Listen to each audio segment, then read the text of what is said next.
Bom dia, boa tarde, boa noite. Márcio Bacarini, Criatório Bacarini, mais um vídeo, né? E esse vídeo nós vamos tratar da questão da evolução do galismo, ou seja, como será o galismo daqui a alguns anos, né? Antes de começar o vídeo, né, eu quero aproveitar, mandar um abraço para o meu parceiro, companheiro e que me segue no YouTube, o Isaías Oliveira, né? E aí, através dele, mandar um grande abraço a todos os galistas, né, de Cachoeiro de Itapemirim, no Espírito Santo, Terra Boa. Eu já tive em Cachoeiro, já fiz briga em Cachoeiro, né? Fazia briga na vila, né, aí perto de Guarapari, fiz briga em Guarapari, fiz briga na Serra, eu já rodei. Eu tinha um grande amigo aí, que era o Sr. Ayrton Cantarini, de Guarapari, que infelizmente não está mais entre a gente, né? E nós rodamos aí, conhecemos, fomos, visitamos vários criatórios aí, isso há 20 anos atrás, né? Então um grande abraço ao pessoal, né, aí de Cachoeiro. Bom, esse vídeo, né, foi uma provocação, né, de um outro amigo, que é o Rodrigo Lima, de Jaíba, Minas Gerais, né, que por duas vezes, né, levantou a questão assim: e aí, como vai ser amanhã? Né? Como será o amanhã? Né? Eu não posso adivinhar, viu, Rodrigo? Eu posso falar algumas coisas. E é isso que nós vamos falar. Vamos falar de uma forma resumida, mas vamos falar algumas coisas bem claras. Primeira coisa, a gente precisa saber assim, antes da gente saber como vai ser amanhã, nós temos que saber qual é o cenário hoje, né? Qual que é o cenário hoje? Nós temos, primeiro, uma legislação, né, altamente repressora, né, que inclusive está confundindo, né, rinhadeiro com criatório, né? Não sei se essa confusão ela é proporcional ou é realmente um desconhecimento, tá? Então, primeira coisa, esse é um cenário hoje, né? Nós estamos sendo comprimidos, né, contra o paredão, inclusive como bandidos, né? Então, assim, esse é o cenário hoje. O que aconteceu em relação a esse cenário? O galismo fragmentou, né? A gente tinha até alguns anos, né, alguns bons anos atrás, a gente tinha os pequenos rinhadeiros nas cidades, né? Depois você tinha geralmente um rinhadeiro na capital ou numa grande cidade, né? E depois você tinha os torneios estaduais e nacionais. Então você tinha toda uma cadeia de ascensão, né? Vários grandes galos começaram brigando aí no que a gente chama de fundo de quintal e foram ascendendo, né, até chegar aos nacionais, aos estaduais ou aos grandes, né, ou dizer assim, aos grandes entreveros locais, né? Então assim era quase uma ascensão. Com essa jurisdição que existe hoje a respeito do galismo, implodiu o galismo, né? Ou seja, hoje nós temos pequenas tocas, né, locais isolados, pipocando pelo país, onde se fazem alguns combates. E isso desestruturou, né, essa árvore que existia do galismo. Então, o cenário hoje é que nós encontramos uma lei extremamente, né, que desconhece extremamente o galismo, né? Você tem uma aplicação dessa lei em muitos casos questionáveis, como matando os animais, né, invadindo criatórios, destruindo estruturas de criatório, né? Então assim, e quando se invade algum rinhadeiro, aí apoiado pela lei, mas em que há aí, né, abusos de autoridade, como aconteceu no Nordeste, mandar todo mundo se despir, ficar nu, isso não existe, né? Isso não existe. Então, o cenário hoje é esse. Completando esse cenário, não existe nenhuma representação dos galistas, pelo menos reconhecido por uma grande massa de galistas. Existe uma outra associação aí que pretende ser o representante, né, nacional dos galistas, mas que não sei por que não levanta um voo, né? Algumas pessoas acham que existe muito mais interesse financeiro, comercial e político nisso do que realmente um interesse de representar o galismo. Pelo menos as pessoas não se sentem representadas, né? Talvez porque elas nasceram assim de 1, 2, 3, 4 indivíduos, né, que criam uma associação e querem que as pessoas todas juntem-se a eles. Não seria esse o modelo ideal, né?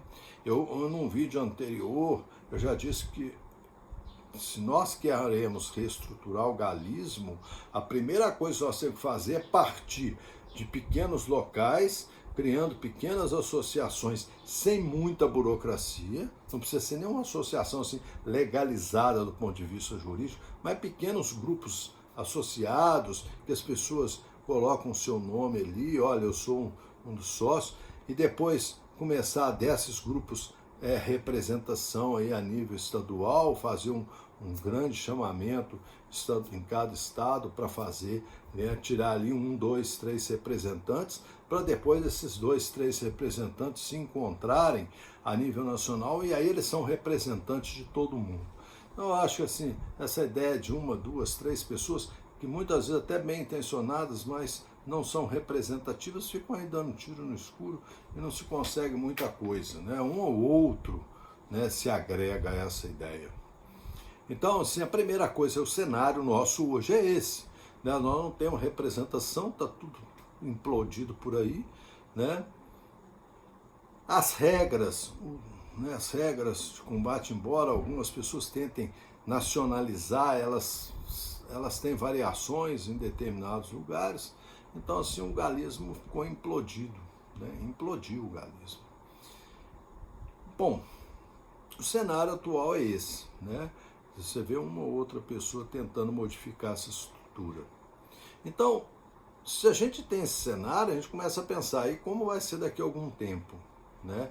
Vai acabar o galismo? Não, definitivamente não vai. O galismo não acaba, não é uma coisa assim que você termina com ele. O galismo está no sangue. Quem nasce galista, né, já canta de galo no primeiro dia que nasceu, né? Se um galo canta, ele já olha para o lado de lá, né? Então, assim, isso está no sangue, não adianta, né? Acabar não vai acabar, né? Bom, se o galismo não acaba, nós temos que fazer alguma coisa para o galismo também se estruturar, né, se organizar. Então, eu acho que a primeira coisa é essa associação, né, em que alguns representantes, né, possam se unir e criar uma associação nacional que seja representativa e que outra coisa, né, que não tenha assim, ficar gastando dinheiro, pagando isso, pagando aquilo, né, porque é outra coisa, né, mas paga R$100 por mês, né, ou R$100 por ano, mas é dinheiro. E você fala assim, você encontra 20, 30 pessoas, né, em cada lugar que poderia, e 80 que não tem condição de dar R$100. R$100 não é qualquer o dinheiro, é para quem tem muito, não é? Isso é meleca, mas para quem não tem muito, R$100 é muito dinheiro, né? Aquele galista que tem 10 galos não vai querer pagar R$100, enquanto um galista que tem 500 galos paga o mesmo valor, né? Não. Então, assim, talvez assim que você contribua com R$1 só para dizer assim, não, eu pago R$1 por mês, mas eu sou da associação, entendeu? Eu pago R$1 por ano, eu pago R$10 por ano, mas eu sou da associação, né? É preferível isso do que, por questões financeiras, você tirar as pessoas da jogada, né?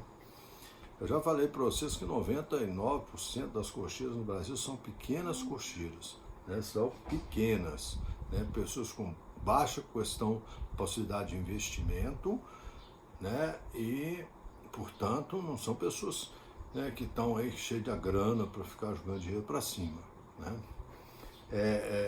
Inclusive, né, como eu estou reiniciando, eu vou reiniciar também o meu trabalho, eu até comecei em alguns casos, reiniciar meu trabalho, de começar a passar algumas genéticas boas para pequenos criadores, porque senão o mundo acaba, né? Os grandes criadores detêm, né, as grandes genéticas, e aí, para que eu vou ficar criando só para apanhar, né? Então, assim, esse projeto, eu acredito esse ano, né, não sei se eu termino esse ano a criação, porque eu estou investindo lá no meu sítio, no criatório, e não fica barato. Então, estou investindo, criando, mas assim que tiver uma condição melhor, eu vou começar, né, a distribuir genética melhores para as pessoas com menos poder aquisitivo. Meu objetivo, esse é um objetivo meu, sério, já era assim, né? Como eu parei, né, mas estou reiniciando e vamos voltar a isso aí. Bom, então ter essas associações são interessantes. Essas associações, eu acho que elas vão ter que fazer um primeiro movimento, que é mudar as regras do jogo, né? E aí eu sei que é uma grande,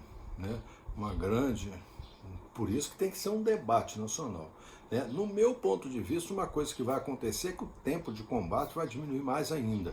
Eu acho que ele vai passar por um tempo de 20 e um de 15, né? Um de 15 de 20, ou 2 tempos de 15 e ponto final, né? Ah, mas aí empata muita briga. Mas em 30 minutos, 35 minutos, um galo já mostrou o que ele é. Ele já mostrou o que ele é. Você, mas eu jogo no tempo. Bom, então você vai mudar seu jogo, porque não vai ter mais esse escalabro de deixar o galo, né, desconfigurar todo para poder falar que ele perdeu, né? Então, assim, vai mudar a regra, eu acho que o tempo vai diminuir. Eu acho que sim. A espora não deve mudar, deve permanecer a mesma, que ela é hoje adequada ao nosso tipo de galo, né? Então, mas o tempo vai mudar e com a mudança do tempo as apostas vão ter que se adequar a isso, né? Desculpe muito aquele apostador que só quer pensar no longo prazo. Ah, mas se diminuir muito tempo, eu não sei se o meu galo tem fibra e não sei o quê. Não há necessidade disso. Não há necessidade disso, né? De você comprovar se o seu galo tem fibra, deixando o outro massacrar quando ele já não tem mais condição de combate, né? Então vai ter que mudar essa regrinha aí, isso aí vai mudar. Então nós vamos precisar de juízes bem treinados, né? Pessoas que façam cursos pequenos, mas que sejam sem muita burocracia, mas que, né, se reúnam e façam um curso e que isso aí seja publicado, que seja colocado e acabou, né? E o juiz tem que passar a ser inquestionável. Ele tem que ser uma pessoa, né, que goze, né, de bom trâmite, da confiança dos galistas, e as suas decisões têm que ser inquestionáveis, né? Não tem, isso aí vai ter que ser feito, né? Claro que mas se eu mudar o tipo, o tempo e a forma e as regras do jogo, o galo muda. O brasileiro é um dos galistas mais espertos que existe, vocês podem ter certeza. É um dos bichos mais espertos que existe, é galista brasileiro. Se ele tiver que mudar o galo frente às novas regras, ele vai fazer. E se você pegar a história do galo, né, combatente brasileiro, de 30 anos atrás, onde a briga chegava a durar 2 horas, para agora, né, onde a briga dura 55 minutos, se você pegar essa coisa, você vai ver que o galo veio se adequando, né? O galo veio se adequando às mudanças nas regras, né? E com isso, o brasileiro assim, olha, agora o galo tem que ser mais assim, né? Então o galista vai definir que galo ele quer, né? Então vem para o Brasil os banquivas? Não. Em vídeos anteriores eu já disse, e vou até postar em breve um vídeo sobre os banquivas, né? O galo banquiva, né, ele não entra no Brasil por várias razões. Primeiro, a cultura. O brasileiro não gosta daquele tipo de briga. Eu não gostei. Eu assisti ao vivo num grande rinhadeiro, onde só se lutava grandes galos banquivas, né? Tanto na espora como na vale, e detestei. É uma briga, não adianta o cara falar que não, mas é muito por acaso, sabe? É muito na sorte, sim. Solta 2 galos, 6, 7, 8 minutos e acabou, né? Quando dura isso, né? Então, claro, vai aparecer um galo, né? Que é, vamos dizer assim, um aborto da história que realmente se destaca, né? Mas a briga, então briga na navalha, Deus me livre, que não tem nem graça, solta assim, pum, acabou. Então, assim, eu acho que o galo banquiva não entra. O brasileiro não tem a cultura desse tipo de galo. Segundo, a estrutura das cocheiras do Brasil são totalmente inadequadas para a criação do galo banquiva. Eu fui em criatório de galo banquiva, sei o que eu estou falando, são totalmente diferentes, as estruturas são diferentes, as formas de trato são diferentes, a forma de conduzir a criação é diferente, tudo é diferente, tudo é diferente. Então, assim, o brasileiro teria que reaprender tudo, né? Muito pouco provável que o brasileiro vá querer mexer com o galo banquiva, tá? Nós vamos falar sobre o galo banquiva mais à frente, tá? Então assim, eu acho que o banquiva não muda, não entra. Nós vamos continuar com o nosso galo, nós amamos a criação. O galista ama o galo combatente brasileiro, a gente sabe disso, né? Enche os olhos quando vê um galo combatente. Um galista, quando vê um galo combatente, né, enche os olhos. Então, quando ele vê que o galo é dele, ele sente, né, representado por aquela ave, que é uma ave maravilhosa. Então, que não enche o olho, não enche de orgulho o galista. O galista não vai querer mexer com aquelas pombinhas lá, né? Bom, mas o galo vai sofrer algumas mudanças, seleção mesmo, né? A seleção, como as coisas devem ocorrer.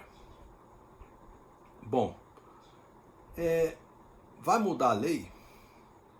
Muito pouco provável, né? Muito pouco provável, assim, existir uma lei permitindo o combate de galos no Brasil, eu acho difícil, muito difícil. Vocês vejam, assim, que outras estruturas, por exemplo, cassinos, né? Estão anos e anos e anos tentando reimplantar, né, o cassino no Brasil, coisa que rola muita grana e não se consegue, né? Então, o galismo, acho que não, né? A lei autorizando o combate, não. Eu acho que a lei autorizando e regulamentando a criação dos galos, sim, tá? Isso aí eu acho que nós vamos ter em breve, vai ter que ter isso, né? Isso aí eu acho que em breve já está aparecendo, né, em vários estados, leis estaduais regulamentando a criação do galo combatente, né? Inclusive estabelecendo normas para isso, tá? Bom, mas algumas pessoas acham que se mudasse o tipo de espora e passasse para a espora eletrônica, né, que é ponto eletrônico, que as coisas vão resolver. E alguns falam assim, a gente muda para esse ponto eletrônico, depois a gente fala que está brigando ponto eletrônico, brigando na espora. Meu, é ficar na clandestinidade do mesmo jeito, né? Se você conseguisse uma regra para fazer combate com um ponto eletrônico, e de repente você arma um galo com espora, você está fazendo a mesma coisa, você está na clandestinidade do mesmo jeito, né? Eu acho que essas esporas eletrônicas, meu pensamento, tá? Pode, eu não concordo. Eu acho que a espora eletrônica é feijoada sem pé de porco, sabe? Você ficar num lugar, eu não vou num troço desse. Eu não vou. Eu acho que isso aí não... Sem contar que aí vem uma série de outras coisas, né? Onde vai se implantar isso, né? Talvez numa grande capital, talvez num grande rinhadeiro, mas e nos outros rinhadeiros todos do país? Como que vai ser, né? Alguém tem dinheiro para investir nisso? Você tem que ter computador, tem que ter software, tem que ter uma opção de coisa. O computador vai ter que ter uma tela grande lá para ir mostrando a pontuação do galo A e do galo B, né? Vai ter que ter uma tela grande para todo mundo ver aquilo. E como é que você aposta nisso? Eu aposto que vai fazer 50 pontos, eu aposto que é 30 pontos. Sabe, isso é feijoada sem pé de porco. Isso aí, não, para mim, isso não cola. Pode até colar para outras pessoas. Mas estão querendo implantar isso, fundamentando o seguinte: se a gente consegue a legalização. Legalização de quê? De ponto eletrônico. Porque se você colocar a espora, né, você já está na clandestinidade de novo. Você não mudou a sua situação, né? Você pode até se adaptar a esse outro tipo de esporte aí, mas se você colocar espora comum, você já está na clandestinidade, né? Então, você mudar para continuar clandestino, eu não sei qual a diferença. Ponto, percepção minha, tá? Percepção minha. Então, nós temos várias coisas. O brasileiro se adequar a isso, se adaptar a isso, que não existe em lugar nenhum do mundo. Segundo, onde, né, que rinhadeiro tem condição de implantar isso, para implantar isso no Brasil inteiro? A não ser nos grandes rinhadeiros poderia fazer isso. Isso tem um alto custo de uso, né? Então, né, e o software ainda vai ser pago, porque eu duvido que quem está construindo esse software tem um interesse realmente galístico de falar assim, olha, nós estamos criando isso e nós vamos doar para o galera. Não, vai ser pago. né? Ainda vai se cobrar para isso. Então, né? Não sei aonde se colocaria isso. Muita gente já riu, né? Já riu desse negócio, que isso aí não vai funcionar nunca. Bom, é para aí que o galismo vai, né? Você vê que a nossa estrada ainda é uma névoa, né? Ainda está tampada, fechada, a gente não está com o olho todo, né, anuviado ainda, a gente não tem condição de ver como vai ser daqui a algum tempo. A única certeza que eu tenho é que não vai acabar, né? A estrada não está aí, a gente está pagando um mau pedaço, mas essa estrada continua, né? Todo mundo quer que continue. Essa estrada vai continuar, o galismo vai continuar existindo, graças a Deus, e nós vamos ter que repensar algumas coisas sim, né? Vamos repensar algumas coisas sim. Então, isso é que eu penso, né? É um pensamento de uma só pessoa, então ele é assim, um pensamento monocrático, né? É só o meu pensamento. Vai abrir uma série de discussões, muita gente questionando, tudo bem, eu acho que é aí que começa o problema, aí começa a solução, cada um questionar, dar as opiniões, vocês dêem as suas opiniões aí, manifestem os seus modos de pensar, para a gente poder então, né, de alguma forma juntar isso tudo e tirar alguma coisa. O que eu penso, né, essa percepção monocrática minha, o que eu penso não é, né, o que tem que ser, é um modo de eu pensar. Agora, teremos que juntar o modo de pensar de todo mundo para a gente ver qual é o caminho. Mas alguém tem que começar a fazer isso, né? Então, é isso que eu penso. Viu, Rodrigo? Você me pediu 2 vezes essa história, isso é que eu penso, né? Quem sou eu? Sou um pobre galista, né? Então, eu sou um só no meio desse mundo de gente, mas é o que eu penso. Se você queria saber, tá aí, né? Então, desejo a todos, né, um final de ano feliz, né, com muita paz, saúde para todas as famílias, para toda a nossa confraria de galistas, que todo mundo, né, tenha, né, um bom ano aí que está entrando e que o galismo esse ano comece a se reestruturar e se refortalecer, tá bom? Um grande abraço, um bom dia, uma boa tarde, uma boa noite para todos vocês.